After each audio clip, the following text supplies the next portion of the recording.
Good day to everybody. Hope you're having a great day. Rain's past, sun shines out. I think it's going to be a beautiful rest of the weekend.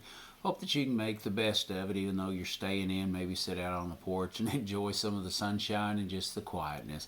Want to remind you of a couple of things coming up. Remember, we have this Sunday and next Sunday no services, and Wednesday.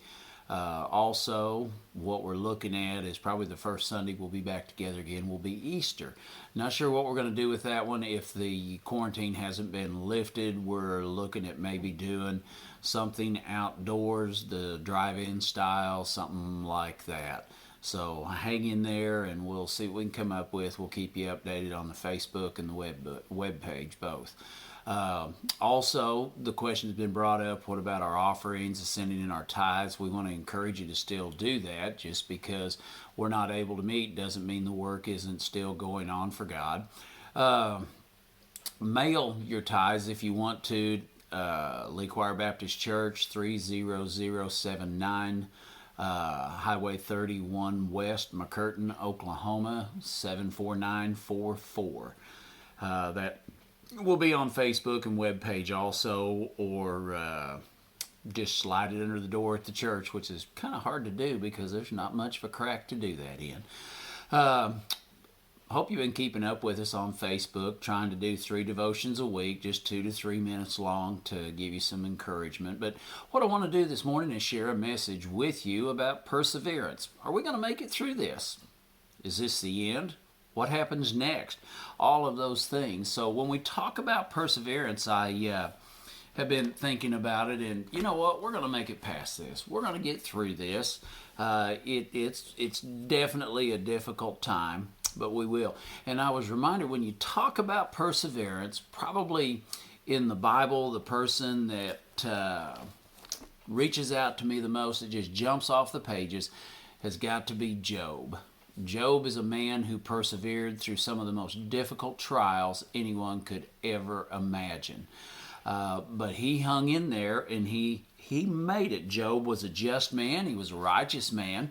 The Bible tells us. Now, as I'm looking down, I'm looking down at some of my notes, because if I have notes, I'll tend to stay more focused and won't ramble on aimlessly about so much. So I'm either looking down at my Bible or looking at my notes, so you guys don't be discouraged. I don't want you to think that you're not important, that I can't keep my focus.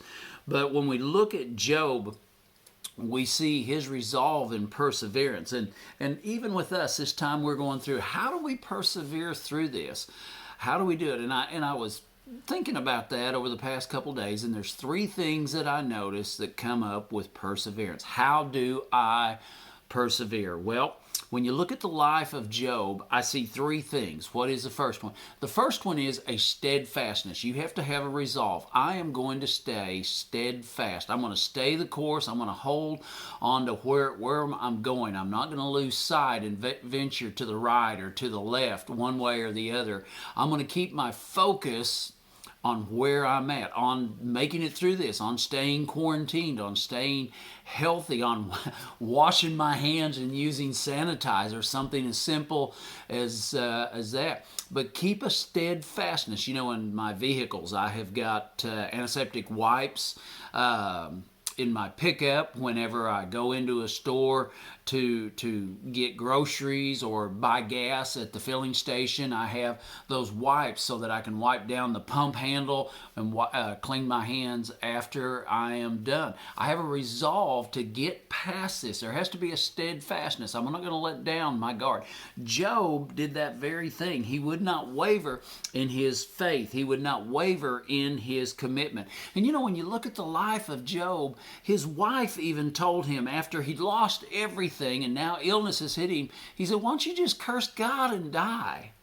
But yet Job said, "No, I'm not going to." His friends, his so-called friends, told him, "You have sin in your life. You need to repent of those things. Repent of that sin, and this judgment against you will be lifted." And Job said, "I have no sin." He did not waver in his faith. He did not stop in believing, well, maybe there is some sin. Maybe there is something that's going on here. He had a steadfastness that I know that I am righteous. I know that I am right in what I'm doing, and I am going to stay with that. His friends, his wife, came to him and tried to discourage him, but he didn't. Don't let others around you discourage you at this time of quarantine. Oh, go ahead and go out to eat. Go to this person. It's only once. Go ahead and give him a hug, a handshake. You don't know. Keep the resolve to the quarantine. This is going to pass. One day it will be over, but you have to have a steadfastness. Don't lose your faith in this. God doesn't love us. God doesn't care. Numerous times in the Bible you see that, but that's not the case. God, never doubt God's love for you. He demonstrated that to you on the cross. He sent his son Jesus to die for you. To die for you. That was his resolve. That was his steadfastness of his love. Never think that God doesn't love you because we're going through this time. He does. Be steadfast in your commitment to God as Job was. But secondly, be patient. Be patient. This isn't going to be over tomorrow. You know, when I first started hearing all this, I thought it was, oh, here we go again. This is just a big hoopla. This is a scare tactic by the media, ploy by the government or whatever. But you know, as time has gone on, and just in a matter of 2 weeks, I've seen how this has transpired. What's become of this corona? And let me tell you a quick one. To my prayer warriors, thank you so much for your prayers. Friday night, my son took his wife, Christy, to the hospital, fearing the worst because she had all the symptoms of corona. Got there, he had to leave her at the front door. Leave her at the front door and head back home, and they said, we'll call you. Later on, we found out that it was not corona. It looks like strep throat. Now, I say that because that brings it closer to home to me. This is something that's very real. Very real. We have to be patient. This isn't going to go away in a day. When you look at all the other nations around the world that are going through this, this has taken time. Be patient as we go through this time. I know it's easy to get frustrated when you go to the store and there's no toilet paper.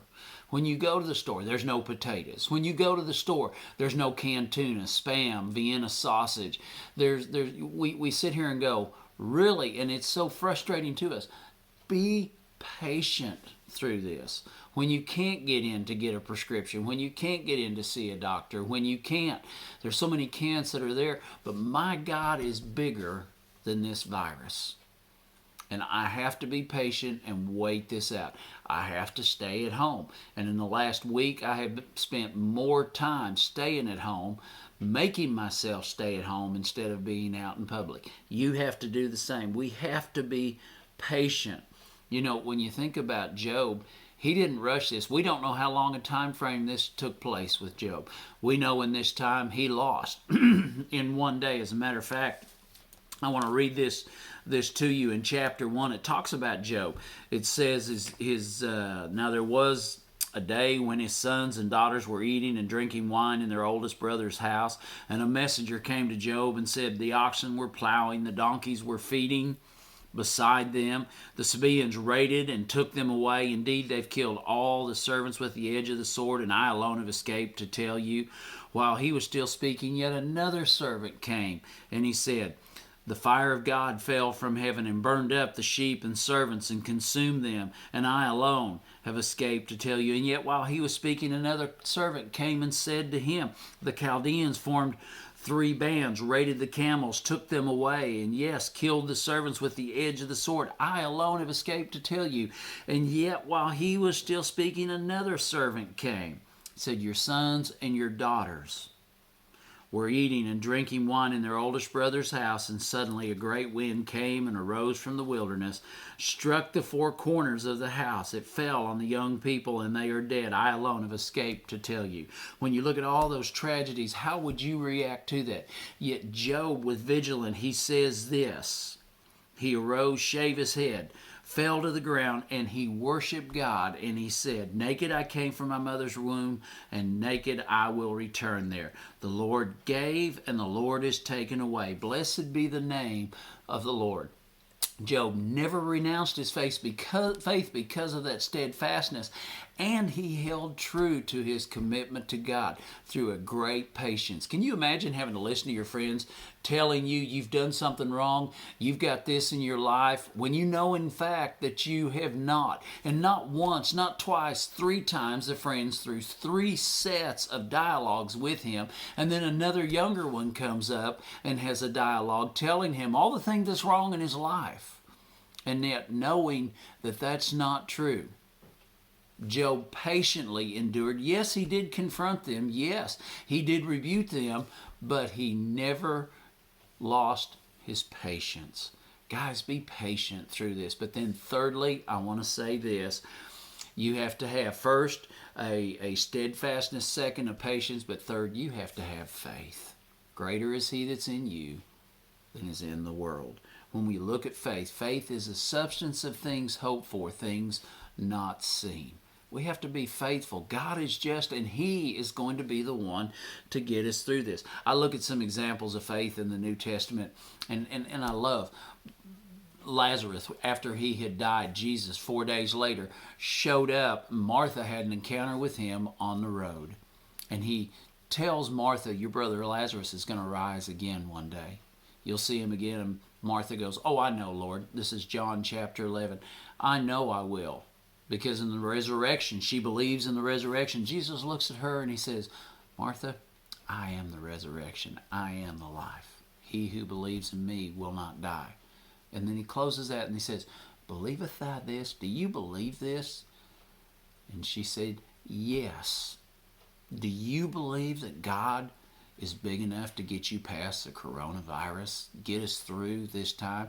You know, he has gotten us through 2 world wars, Vietnam, Korea, the Middle East conflict is there. He's gotten us through plagues. He has got us through all other illnesses. He'll get us through this one too. What is your faith in? Is your faith in the government? Is your faith in the doctors? Is your faith in scientists and medical research? My faith is in God. But I see also in in Matthew chapter 8, a centurion comes to Jesus, said, "My servant is sick on the point of death. Say the word and he'll be healed." And Jesus starts to take off and he says, No. You just say the word and I know he'll be healed. And Jesus says, "I haven't seen this faith in all of Israel. Go your way. Your faith has made him well." In Matthew 15, the Syrophoenician woman comes to Jesus pleading for her daughter who's ill, demon-possessed. And Jesus he calls her a dog. He never dismisses her, but treats her with such indignation. But she refuses to leave. And he heals because of her determination. He says, "Your faith has made her well." In Mark, the woman with the issue of blood, Mark 5:34 says, "If I can just touch the hem of his robe, I know I'll be made whole." And Jesus said, "Someone touched me.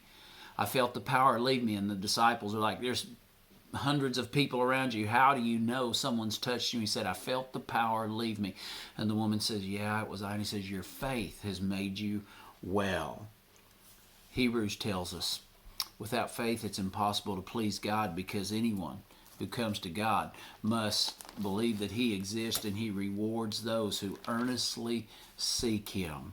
You have to have faith. Faith. So you have a steadfastness, patience, and faith that lead to that perseverance. Listen to what Paul says about perseverance in Romans 5:3-4.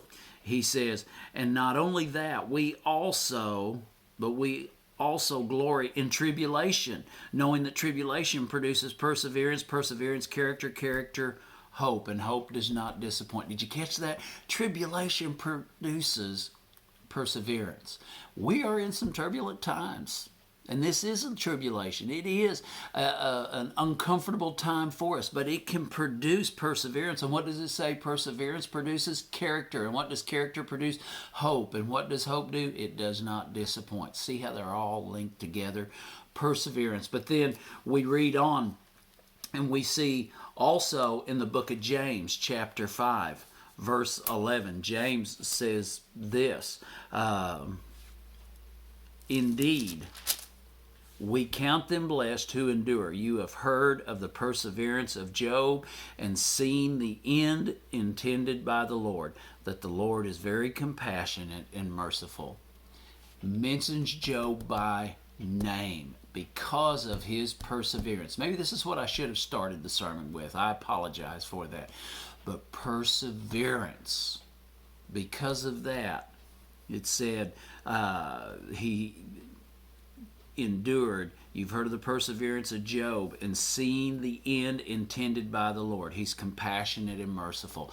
God healed Job and restored to him more than Job had to begin with. Let our perseverance go through this time, that we will be made stronger people. Preachers will be stronger preachers. Deacons, stronger deacons. Sunday school, stronger Sunday school teachers. Where we see as laymen, stronger laymen. Men and women of God, believers in Jesus Christ, may we be stronger because of our perseverance through this time. This week, make it a resolve. I will persevere through this, through my steadfastness, through my patience in this, and through my faith. God bless you guys. You have a great week this week and persevere till the end.